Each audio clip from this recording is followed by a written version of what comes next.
a series of videos on the fundamentals of pharmacokinetics. You will find these videos useful by themselves, but they are nevertheless best viewed alongside a textbook, Clinical Pharmacokinetics from the Beginning. It's available on Amazon and priced for a student budget. The textbook and these videos are themed around an imaginary drug called pretendolone. Drug concentration time data are used to build a pharmacokinetic profile. If you want more information on how this works, see video 1, an introduction. Video 7C, the third and final video on clearance. Here we're going to look at drug binding, rate of hepatic metabolism and Rowland's equation. Let's just recap from video 7B and look at our model whereby hepatic blood flow carries drug to and from the liver. The liver will extract some fraction of the drug from the blood, and that fraction is known as the extraction ratio, or E. Now we're going to add some factors to this model. We're going to add drug binding and the rate of metabolism. Let's deal with drug binding first of all. Here is a representation of some drug, and here are some blood cells. Around 95% of the cells in blood are erythrocytes, so that's what we've represented here. And here is a representation of some plasma proteins. There are various proteins in plasma, but we're dealing with them here generically. Now that drug might bind onto the blood cells, and it might bind onto plasma proteins. If it does bind, then the binding is reversible and non-specific. By non-specific, I mean that many drugs might bind onto the same binding site. Let's look at this in a little bit more detail. Here's our drug and a representation of a binding site. It can be on the surface of a blood cell or a plasma protein. The same principle applies. If the drug binds, it will bind onto the binding site and it will come off again. So the process is that the drug goes on and off the binding site over time. You may see this represented in textbooks as the drug plus the binding site gives you an equilibrium with the drug binding site complex. That equation doesn't really give you a feel for the dynamic nature of what's going on. This is occurring over time. And so the drug might bind and then come off again and then go back later on. And that is where the equilibrium is established. So the average amount of unbound drug, that is at the equilibrium, is known as the fraction unbound, depicted as Fu. How is the fraction unbound measured? It's done with an in vitro experiment. So let's first look at how we assess the binding of drug to plasma proteins. It's done using a cell that has two halves separated with a semi-permeable membrane. In one half, the drug is incubated with plasma, and on the other side there is isotonic buffer. The yellow lines in the plasma represents plasma protein where the drug has bound. Bound drug cannot move through the semi-permeable membrane. Only free drug can do that. And so over time, the free drug will move into the isotonic buffer, setting up an equilibrium between the buffer and the plasma sides of the cell. The amount of drug in the isotonic buffer is measured, and that's the fraction unbound to plasma. The degree to which drugs bind to plasma proteins can vary widely. In this table here, you'll see a few examples, and they range from virtually no drug bound to virtually all of the drug bound. The majority of drugs will bind to plasma proteins, at least to some degree. Let's now look at the binding of drug to blood cells. A few drugs will bind onto blood cells, but not as many as will bind onto plasma proteins. But how is blood binding measured? Well, again, it's done in vitro. You incubate the drug with fresh blood. You then centrifuge the blood to separate the plasma and the blood cells. You measure the amount of drug in the plasma, and by knowing the amount of drug that you added to the fresh blood, you can then calculate the ratio of drug between blood and plasma.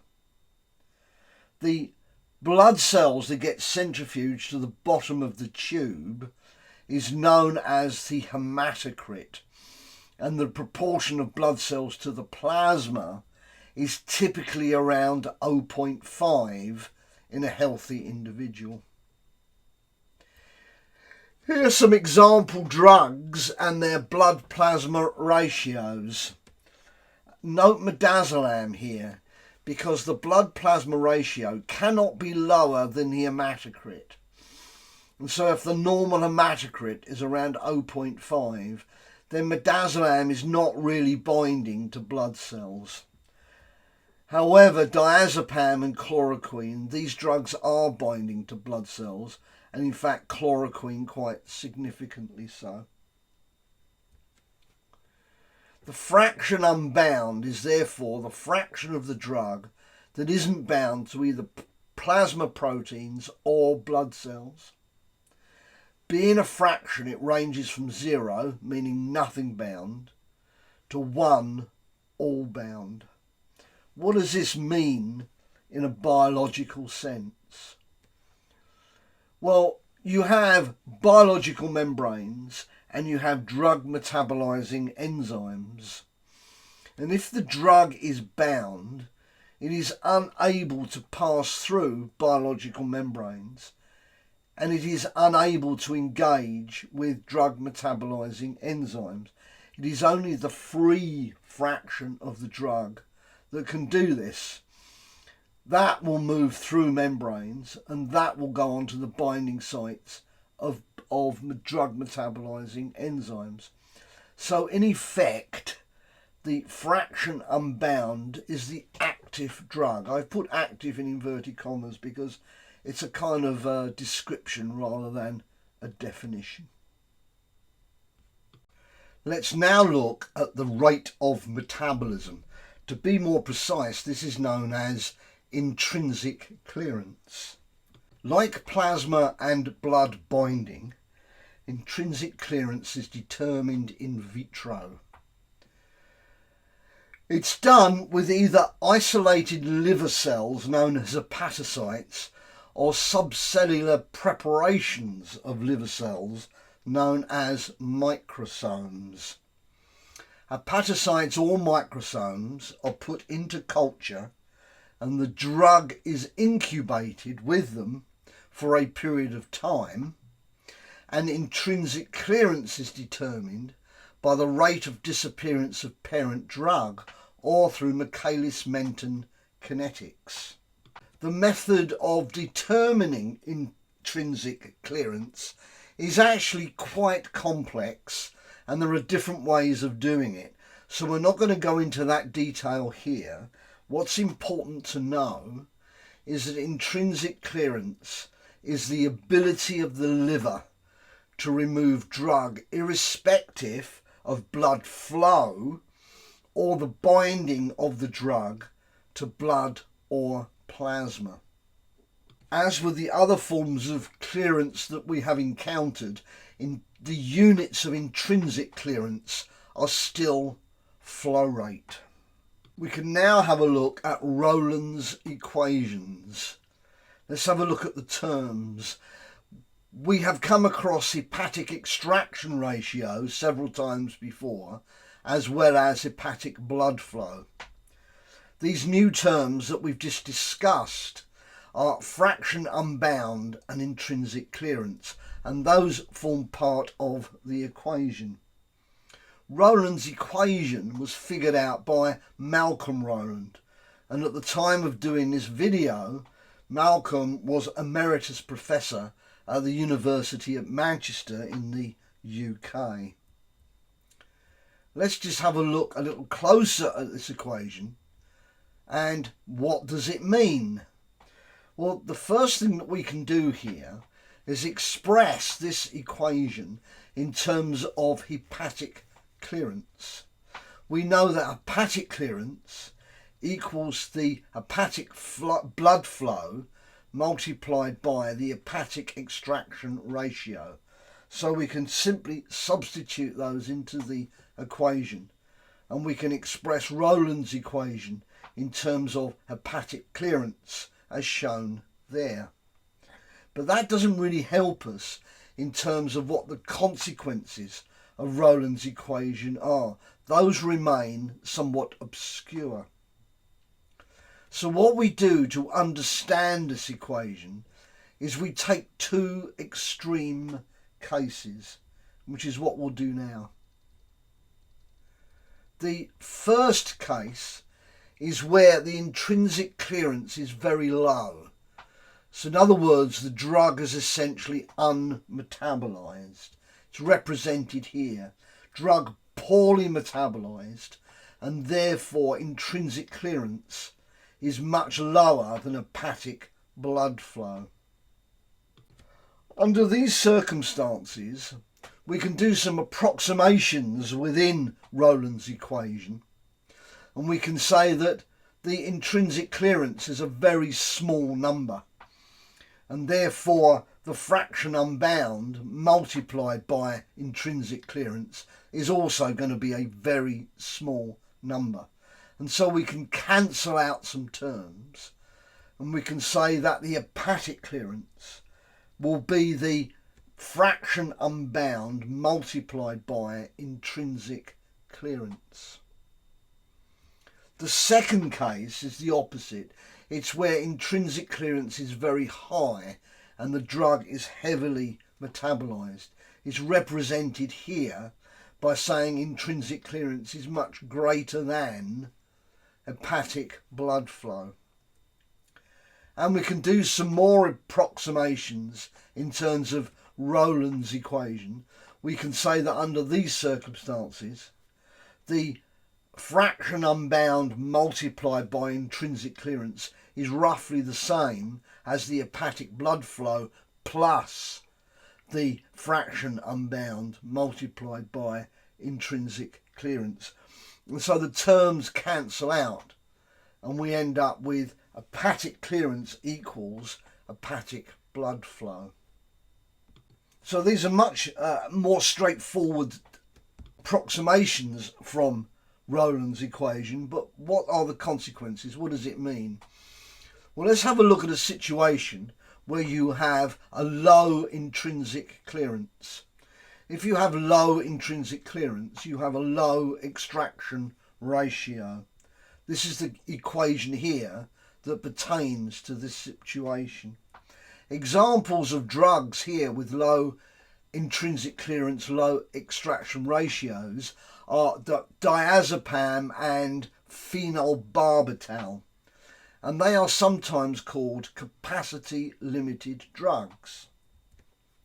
The reason is that these drugs are not susceptible to changes in hepatic blood flow. Hepatic blood flow does not appear in this simplified form of the equation.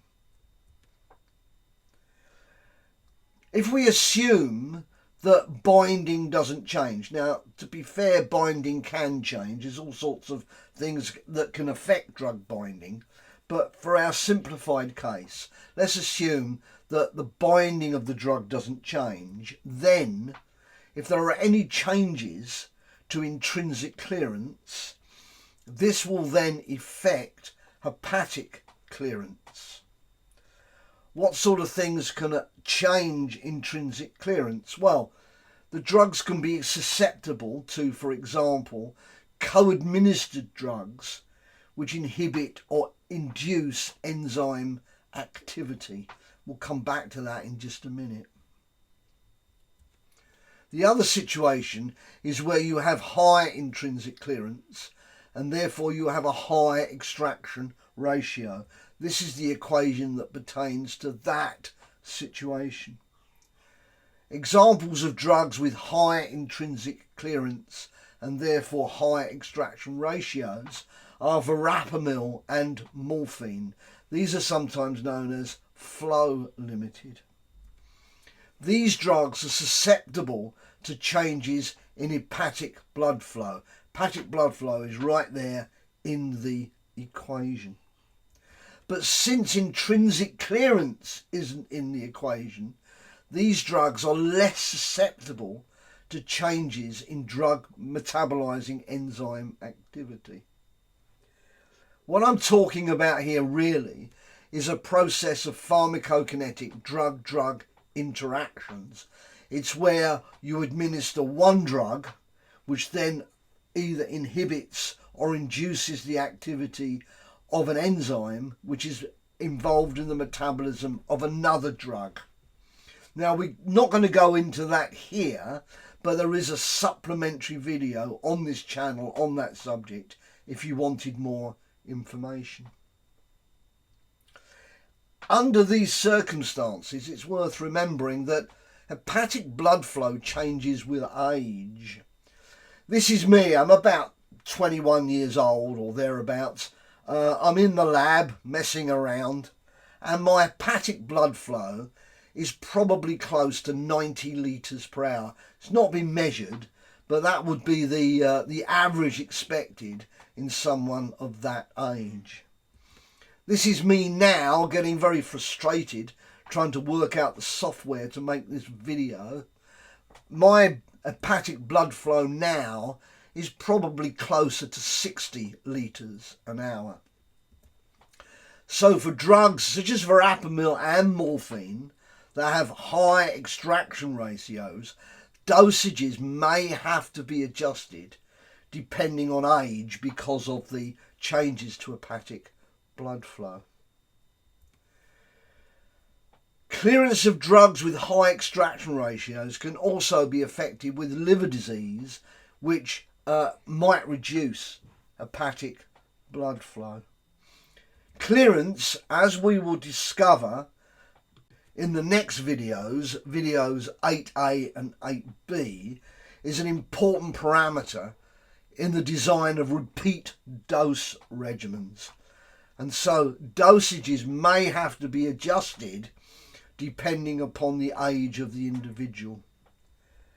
Now I just want to go back a little bit, and you remember from video 5 on absolute oral bioavailability, I said for pretendolone we don't know if it's absorption or metabolism that limits its absolute oral bioavailability. Now, if you're not sure what that means, go back to video 5 and just refresh your memory.